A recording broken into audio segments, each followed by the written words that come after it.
que vous allez tous très bien. Bienvenue dans ma première vidéo où je vais vous parler d'un sujet qui me tient particulièrement à cœur parce que moi ça m'a beaucoup aidé. Alors si moi ça m'a aidé, j'espère que je pourrai vous aussi vous aider. Donc si vous êtes à un moment de votre vie où vous recherchez, eh bien je pense que vous êtes sur la bonne vidéo, en tout cas je l'espère. Alors, donc j'ai aujourd'hui décidé de vous parler des 5 clés, des 5 étapes pour vous sentir mieux avec vous-même, en accord du moins avec soi-même. Voilà, et bien écoutez, je vous laisse passer tout de suite à la suite de la vidéo.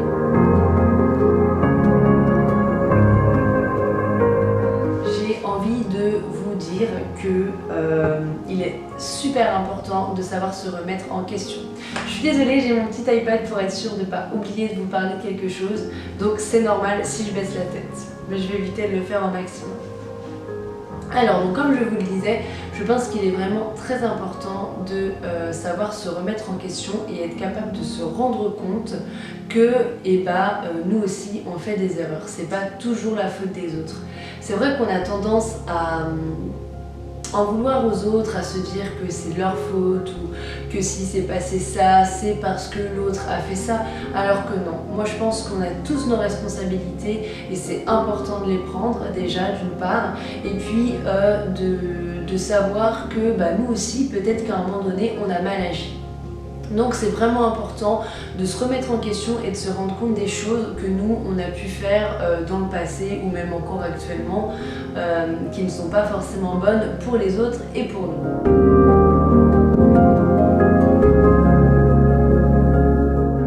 Pour moi, le deuxième point, ça va être je pense que c'est même le point le plus important sur lequel j'ai envie d'insister, c'est le fait de se demander ce qu'on veut vraiment. Alors, quand j'entends ce qu'on veut vraiment, c'est se poser la question de comment je veux que ma vie soit à l'heure actuelle. Qu'est-ce que je veux changer?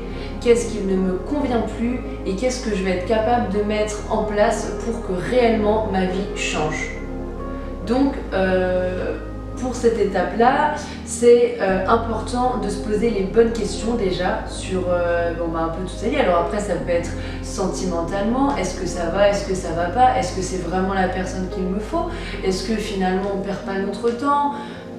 Enfin voilà, après ça c'est pour les personnes en couple. Est-ce que célibataire, alors c'est vrai que souvent c'est pas forcément un choix, mais parfois si quand même.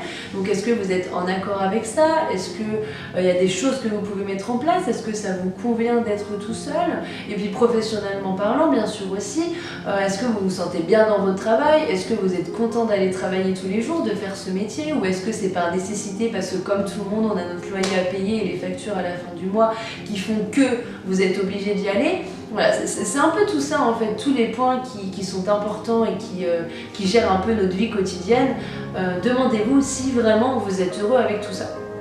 Une fois que vous savez répondre à ça et que vous avez estimé ce qui était bon pour vous, la troisième étape, ça va être de se fixer des objectifs.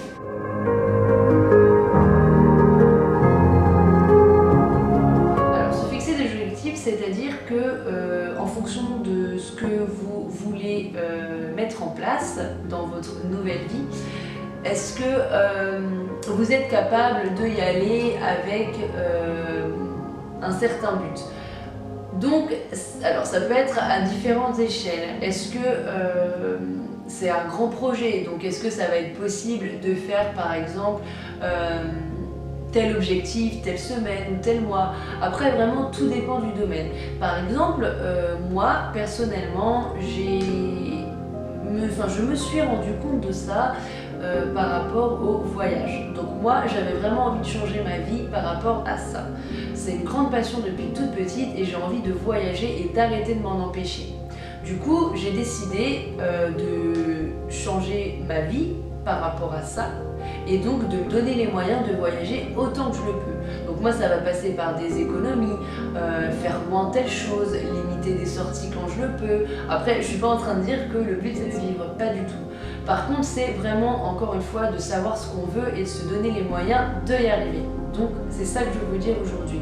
C'est vraiment qu'est-ce que vous êtes capable de mettre en place pour que ça aboutisse à votre projet. Donc, moi par exemple c'est par mois puisque je parle d'économie, donc je me dis tous les mois je fais le point sur les choses sur lesquelles je peux effectivement économiser entre guillemets facilement et j'essaie de m'y tenir à chaque fin de mois, je fais le point. Vous, est-ce que c'est quelque chose que vous pouvez mettre en place par semaine, par mois, par trimestre, par semestre? Après, voilà, c'est vraiment à vous d'étudier à quelle fréquence vous pouvez mettre en place vos objectifs et comment vous pouvez le faire. Une fois que ça c'est fait, c'est vraiment penser à vos projets. Donc, une fois que vous commencez à avoir l'habitude de vos objectifs là et de les réussir, comment vous voyez vos projets?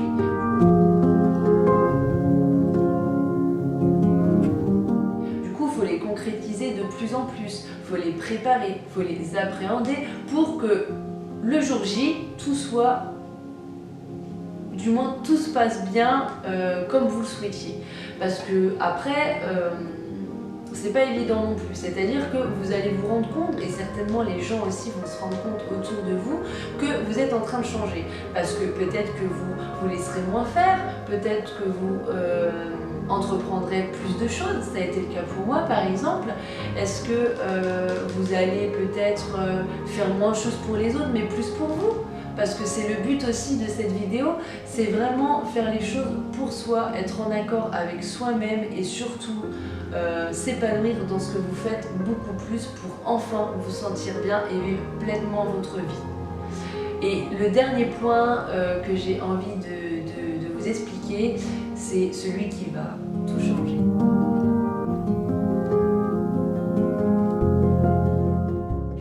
C'est ne pas avoir peur de l'inconnu et du changement. Parce que ça c'est humain, la peur elle est là négativement parce qu'on la voit comme ça. Mais c'est aussi à nous de changer cette vision des choses parce que la peur peut être hyper constructive et vraiment hyper positive et ça je l'ai compris bien trop tard. Mieux vaut tard que jamais. Mais voilà, c'est pour ça que je profite de cette vidéo pour vous le dire parce que la peur, non, elle n'est pas là uniquement pour nous empêcher de faire des choses. Moi, toute ma vie, je me suis rendu compte que les peurs que j'avais ont été ma prison et qu'en fait, ça m'a empêché de faire une tonne de choses et que je m'enfermais dedans de plus en plus. Et ça, j'ai plus envie, j'ai décidé de dire stop. Alors effectivement, on m'a aidé, hein, des thérapeutes, de la famille, des amis. Après, peu importe où on trouve l'aide, parfois ça peut venir de soi, parfois ça peut venir d'une situation qui va être un déclic ou de personnes extérieures. Moi, c'était des professionnels et effectivement, ça m'a fait prendre conscience dans ma vie et du coup, j'ai pu avancer comme ça. Donc vous, une fois que vous avez trouvé l'aide adéquate, et ben voilà, n'ayez plus peur du changement parce que le changement finalement c'est la plus belle chose qui va pouvoir vous arriver parce que grâce à ça, vous allez pouvoir enfin être pleinement épanoui. Parce que la peur, elle vous aura servi de moteur, elle vous aura servi de force finalement à partir du moment où vous la verrez positivement. Il faut vraiment que la peur devienne une alliée. Et moi, encore une fois, je m'en suis vraiment rendu compte parce que toute l'énergie négative que j'ai mise dans ces peurs, dans ces doutes, dans ce manque de confiance que j'ai toujours eu en moi, et ben finalement faisait que je m'enfonçais encore plus et que je voyais pas les possibilités qui pouvaient éventuellement s'offrir à moi. Alors que le jour où j'ai décidé de me servir de cette peur-là comme force et comme protection, comme alerte et d'y aller tout en la gardant dans un coin de ma tête, et bah c'est là que j'ai enfin pu me rendre compte que moi aussi je suis capable d'entreprendre des choses, moi aussi je suis capable de faire comme telle personne que j'enviais à l'époque parce que je trouvais qu'elle avait de la chance d'avoir ce courage-là, qu'elle avait de la chance de faire autant de choses dans sa vie parce que moi j'en rêve aussi mais voilà, ça s'arrête là, j'en rêve mais je fais rien de plus.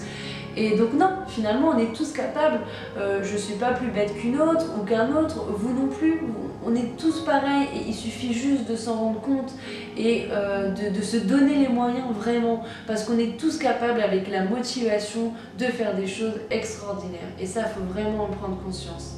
Voilà, donc pour vous résumer un petit peu, moi ce que je veux vous dire dans cette vidéo, c'est déjà de prendre confiance en vous. Je ne l'ai pas mis dans les étapes parce que ça va de soi, dans le sens où si vous regardez déjà cette vidéo, c'est que vous-même vous cherchez, vous-même vous sentez que vous n'êtes pas épanoui dans vos vies et grand certainement vous manquez de confiance en vous. En respectant ces étapes-là, vous allez prendre confiance. Quand les choses vont se mettre en place petit à petit, vous allez vous dire « Ah mais oui, c'est vrai, elle a raison, pourquoi j'ai pas fait ça plus tôt? Pourquoi j'ai perdu du temps? Et pourquoi j'ai eu peur autant de temps dans ma vie alors que finalement, c'est hyper bénéfique aujourd'hui. Mieux vaut tard que jamais, comme je le disais tout à l'heure, croyez-moi. » Après, on est jeune, donc c'est sûr que plus on s'en rend compte tôt, mieux. Autre chose que j'ai envie de vous redire, c'est vraiment d'insister sur le fait qu'il faut être en accord avec vous-même. Vraiment, c'est super important. Ne faites pas les choses pour les autres, ne faites pas les choses pour votre copain, pour votre copine, pour votre famille, ou parce que tout simplement dans le groupe où vous êtes, et c'est mieux de faire comme ça. Même si vous êtes le seul à faire différemment, c'est pas grave si vous, ça vous rend heureux. Après, j'avais aussi envie de donner le conseil de faire des choses seule. Moi, par exemple, j'ai eu pendant très longtemps du mal à être toute seule avec moi-même. C'est-à-dire que j'avais beaucoup de soucis avec la solitude et donc pour faire quelque chose que j'avais envie de faire, il me fallait une copine ou quelqu'un. Et ça justement, c'est vraiment pas bien. Parce qu'après vous tombez dans un schéma de dépendance qu'il ne faut absolument pas. Et du coup, petit à petit, à force de comprendre les choses, j'ai décidé de me forcer à faire une activité qui me tenait à cœur, même si j'avais personne. Alors effectivement, au début c'est compliqué parce qu'on a toujours peur du regard des autres, on va se dire mais ça c'est une activité que tout le monde fait à deux, moi je vais être toute seule, je vais peut-être avoir l'air ridicule, et c'est pas grave, parce que finalement c'est nous-mêmes qui nous mettons nos propres barrières. Et je me suis rendu compte qu'en fait les gens, ils s'en fichaient. C'était moi qui me mettais ces barrières. Retenez bien, la confiance en soi, petit à petit, ça va s'acquérir. Vous êtes comme tout le monde, vous n'êtes pas en dessous, vous n'êtes pas mieux, on est tous égaux, tout le monde est capable et vous l'êtes aussi. Il suffit juste de motivation, de croire en soi, de se poser les bonnes questions, vraiment, encore une fois, j'insiste. Vraiment, posez-vous les bonnes questions sur ce que vous voulez vraiment pour votre vie future, maintenant. Et puis il n'y a plus qu'à, n'ayez pas peur des changements et tout se passera bien, je vous l'assure, vraiment. Voilà, la fin de cette vidéo, j'espère que ça vous aura plu, que j'aurais pu peut-être vous inspirer et en aider certains. Je l'espère vraiment de tout mon cœur. Je vais essayer de faire plusieurs vidéos dans des thèmes comme ça. Dites-moi surtout si ça vous convient, ce format-là, ce genre de discussion. Moi, c'est ce que j'avais vraiment envie de mettre en place pour me sentir plus proche de vous, un peu comme un dialogue ou comme si vous étiez en face de moi et qu'on était en train d'échanger sur un thème en particulier. Donc voilà, mettez un petit pouce, abonnez-vous surtout, ça me ferait vraiment plaisir. Et puis à bientôt pour la prochaine vidéo. Bisous,